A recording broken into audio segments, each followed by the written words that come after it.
Hi guys, this is Sajna Vinil and welcome to the Business Analysis Guide. In this video, we'll talk about business requirement document. What exactly goes into a BRD and who prepares it? So who prepares a business requirement document? Well, this document is prepared by a business analyst. However, in some projects, we will also see that your customer supplies the BRD to you. So it differs from project to project. Now, what goes into a business requirement document? Let's take a look. So, a business requirement document provides a high level overview of the goals the business is seeking to achieve. So, the different sections in a BRD is as follows. Project summary. Project summary section can include various subsections like objectives. Now, objectives describe the overall goal in developing the product. It provides a high level description of what the product will do and how it is aligned to the business objectives. The project background section will give you a brief history about how the project was proposed and initiated, including business issues, problems, and the expected benefits of implementing the product. The third section, business drivers. This section will provide you a list of business drivers that make the development of the product very important. These can be financial, operational, market, or environmental triggers. Hmm.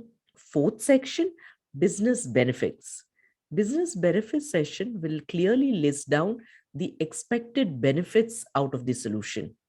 What exactly are the benefits that the client is expecting from the solution? Then comes the project scope. Project scope includes two sections, in scope and out of scope. This section is very important and is designed to prevent scope creep. So the in scope functionality is used to define the boundaries of the project and it's very, very important to include in a BRD. Then we have various sections like assumptions, constraints, risks. These are factors that could prevent a successful implementation, or it can be factors due to legal and regulatory compliances, existing technical or operational limitations, and budget and resource constraints. You can also have a section for detailing out the client's business process, the current business process, and the future business process. So, the current business process will indicate how currently the processes on the client organization work, how the interaction happens between system and various business units. All of this can be shown in a visual graphical format using process flow diagrams. Similarly, the to be process has to be developed by the business analyst in conjunction with the technical leads. It will demonstrate how the client side processes will work in the future after the solution has been implemented. Then we will have a section for business requirements. Now, this section on business requirements will naturally list down what are the requirements of the business. So again, the requirements listed in this particular section will be very high level.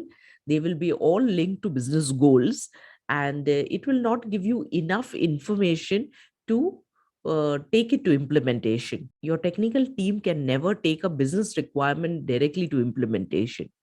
So a business analyst has to break down the business requirement into functional requirement so that it can be consumed by the technical team. You can have a section for non-functional requirement that can indicate the performance level expected by the business, the security features expected, the scalability, the device compatibility, browser compatibility. All of that can be indicated as non-functional requirement. If there is any requirement for transitioning the data, you can have a separate section for transition requirement, which can indicate what kind of data has to be migrated from their old system to the new system. If any data conversion has to be done, that can be indicated, and so on. So these are some of the major sections in a BRD. If you would like to learn how to write a good business requirement document, join our Business Analysis Masterclass, where we will put you on a live bootcamp project where you will do a business need assessment and understand the customer's problem and design a solution that can fix the problem. You will then write a business requirement document detailing the requirements of the business and then translate the BRD into a full-fledged FRD, complete with process flow diagrams, mockups, data dictionaries, and use cases. That's all for now. If you like this video, drop us a like and hit the notification button. Thank you.